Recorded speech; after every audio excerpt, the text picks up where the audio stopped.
Next Bangla politics, বাংলার রাজনীতি।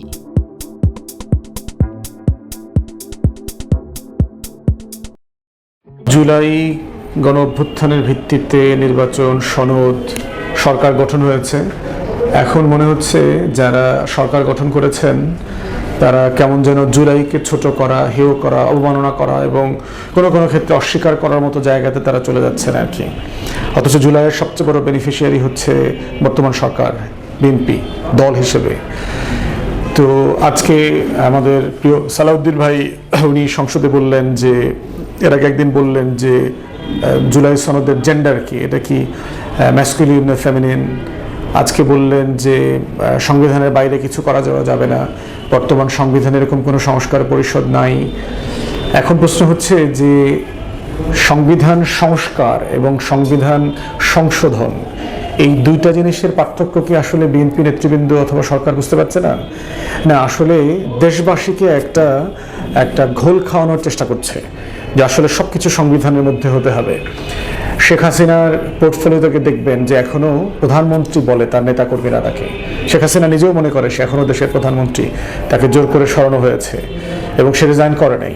তো রিজাইন যদি না করে থাকে তাহলে সে দেশ ছেড়ে তাকে যেতে বাধ্য করলো কেন, কিসের ভিত্তিতে? তাহলে গণ অভ্যুত্থান, সংসদ বাতিল করা, নতুন তত্ত্বাবধায়ক ইন্টারিম সরকার হওয়া, এই সব কিছু কিসের ভিত্তিতে হয়েছে? সংবিধানের ভিত্তিতে হয়েছে। নির্বাচনটা কিসের ভিত্তিতে হয়েছে? সংসদ তো জোর করে বাতিল করেছে। সংসদ তো প্রধানমন্ত্রীর লিখিত অনুরোধে রাষ্ট্রপতি বাতিল করে। প্রধানমন্ত্রী কে ছিল তখন সংশোধন বাতিল করবার জন্য? তখন তো কোনো প্রধানমন্ত্রী ছিল না, সে তো পলাতক ছিল। তখন তো হাসিনা দেশে ছিল না। শেখ হাসিনা কি বলেছে? বিদেশ থেকেই লিখে চুপ্পুকে বলছে যে সংসদটা করে দাও, বাতিল করে দাও। তাহলে এগুলো কিভাবে হয়েছে? তাহলে তো 24-এর ডামি নির্বাচনের প্রধানমন্ত্রী, ডামি সংসদ তো এখনো ভ্যালিড আছে। তাহলে আপনারা প্রধানমন্ত্রীর রসমালাই খাবেন, স্পিকারের ঘোল খাবেন, তারপরে পুরো সংসদ, মন্ত্রিসভার যত মিষ্টি আছে সব খাবেন, কিন্তু জুলাই সনদের দায়িত্ব নেবেন না। মানে এই যে হিপোক্রেসি এবং ডাবল স্ট্যান্ডার্ড, এটার ভবিষ্যৎ ভালো হবে না। সংবিধানের মধ্যে থাকার এই 72-এর সংবিধান পূজারী নতুন করে এই জাতীয়তাবাদী ফোর্সের উপরে আওয়ামী বাম এবং কলকাতার যে ভূত আছে এটা সওয়ার হয়েছে এবং এটা খুবই ভয়ঙ্কর। কিন্তু আমি ইতিহাস থেকে যদি স্মরণ করায় দেই, এটা বারবার আপনারা এই ভুলের মধ্যে পড়েছেন এবং আপনাদেরকে এইটার ফল কিন্তু ভালোভাবে ভোগ করতে হয়েছে। 111-এর সরকার কিন্তু আপনাদের অনেকগুলো রাজনৈতিক ব্যর্থতা, দুষ্টামির কারণে তখন আসছে। প্রধান বিচারপতির বয়স বাড়ানো, এরশাদকে নিয়ে দুষ্টামি করা, এইরকম একটা লো র্যাঙ্কে শুধুমাত্র নোয়াখালী ফেনী বাড়ি হওয়ার কারণে মইনি আহমেদের মতো একটা ক্রিমিনালকে, অযোগ্য অফিসারকে এনে সেনাপ্রধান করা, এগুলো কিন্তু আপনারা করেছেন এবং বারবার করবার কারণে কিন্তু আপনাদেরকে প্রচুর মাসুল দিতে হয়েছে। 75-এর পট পরিবর্তনের সবচেয়ে বড় বেনিফিশিয়ারি হলেও এই মানুষগুলোকে আপনারা পরবর্তীতে ওন করেন নাই। ইভেন শোক প্রস্তাবে আপনারা আপনাদের স্ট্যান্ডিং কমিটির সাবেক সদস্য শহীদ সালাউদ্দিন কাদের চৌধুরীর নামটা পর্যন্ত প্রথমে উল্লেখ করেন নাই, পরবর্তীতে যদিও বলবার পরে উল্লেখ করা হয়েছে। তাহলে চিন্তা করে দেখেন, আপনারা যেই ইতিহাসের যেই ঘটনার সবচেয়ে বড় বেনিফিশিয়ারি, সেই ঘটনাগুলোকে নাই করে দেওয়া, অস্বীকার করা এবং এগুলো করবার মধ্য দিয়ে আওয়ামী লীগকে পুনর্বাসন করবার যে রাজনীতি শুরু করেছেন, সেটা আখেরে ভালো হবে না। এইটা একটা ডিফারেন্ট বাস্তবতায় আমরা বাস করছি। এবং শুধু সাম্প্রতিক অতীত থেকে দেখেন, বাংলাদেশে একটা কোটা বিরোধী আন্দোলন শুরু হয়েছে 17-18 সালের আগেই শুরু হয়েছে। সেই 13, 14, 15 সালের পর থেকে দফায় দফায় হয়েছে। 17-18-তে যখন এটা হয়েছে, এইটা কিন্তু আওয়ামী লীগ পাত্তা দেয়নি, মারধর করে শেষ করে দিতে চেয়েছে। এই পাত্তা না দেওয়ার ফলটা কি হয়েছে দেখেন। নিরাপদ সড়ক চাই আন্দোলন হয়েছে, নিরাপদ সড়ক আইন করা হয়েছে, এই দাবি দেওয়া যেগুলো ছিল সেগুলো মেনে নেওয়া হবে বলা হয়েছিল, হাসিনা সরকার মানে নাই। রেজাল্ট কি হয়েছে? প্রাইভেট বিশ্ববিদ্যালয়ে ভ্যাট বিরোধী আন্দোলন হয়েছে, সেটা তারা মানে নাই। 24 সালের কোটা বিরোধী আন্দোলন, অ্যাগেইন হাসিনা এটাকে নিয়ে হাস্যরস করা, তামসা করা, আওয়ামী লীগের এমপি মন্ত্রীরা এটা দিনে রাতে এটাকে হেয় করা, ছোট করা, এগুলোর পরিণতি কি হয়েছে? আজকে বিএনপির এমপি মন্ত্রীরা যেভাবে জুলাই সনদকে হেয় করছেন, ছোট করছেন, সংসদের বাইরে এমন জিনিস চেনেন না, সংস্কার পরিষদ নাই, এরকম তো অনেক কিছুই ছিল না। আপনারা এসে যে নির্বাচনে অংশগ্রহণ করলেন কিসের ভিত্তিতে করলেন? বিএনপির এবং অন্যান্য রাজনৈতিক দলের যে প্রচুর দ্বৈত নাগরিকরা নির্বাচনে অংশগ্রহণ করলো কিসের ভিত্তিতে করেছে? এত ঋণ খেলাপিরা নির্বাচনে অংশগ্রহণ করলো কিসের ভিত্তিতে করেছে? অতএব বাংলাদেশে খুব বেশি আইন এবং সংবিধানের দোহাই আপনারা দেখায়েন না অ্যাটলিস্ট, কারণ আপনারাও বহুবার সংবিধান লঙ্ঘন করেছেন। মার্শাল ল কারা জারি করেছিল? ৭৫ পরবর্তী বাস্তবতায় মার্শাল অ্যাডমিনিস্ট্রেশন তো শহীদ জিয়া হয়েছিলেন। মার্শাল ল করে সংবিধানে আপনারা হাত দেন নাই, আপনারা পঞ্চম সংশোধনী বাতিল করেন নাই।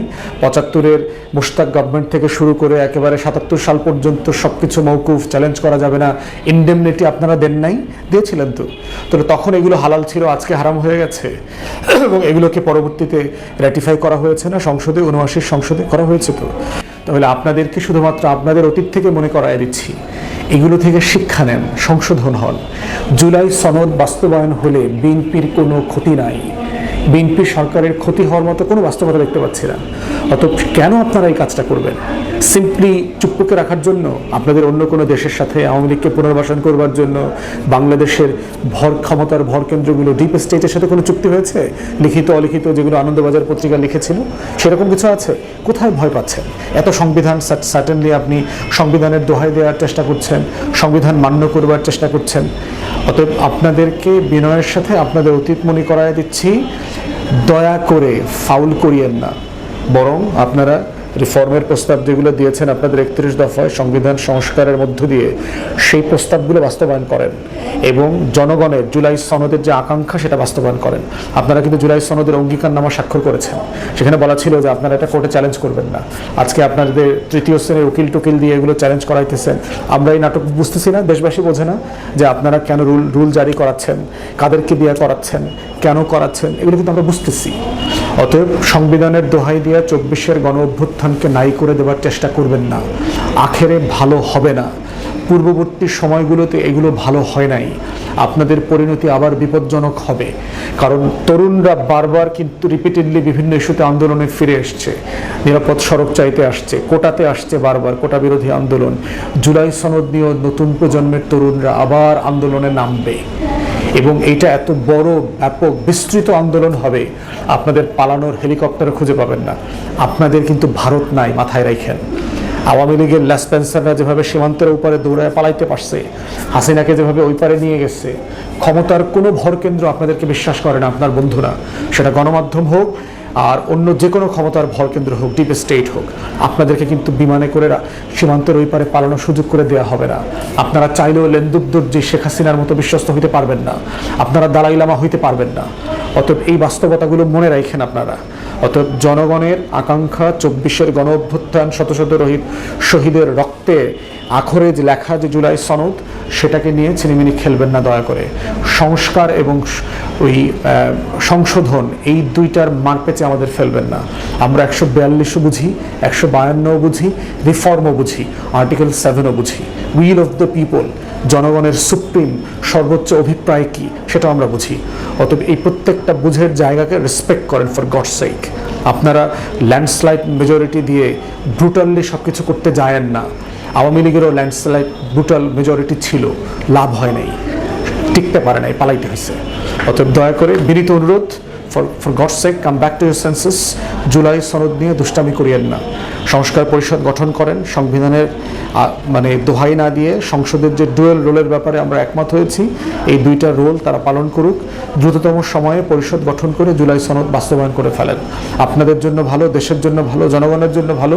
রাজপথ ঠান্ডা থাকবে, আন্দোলন সংগ্রাম থাকবে না, আপনারা দেশে কাজ করতে পারবেন।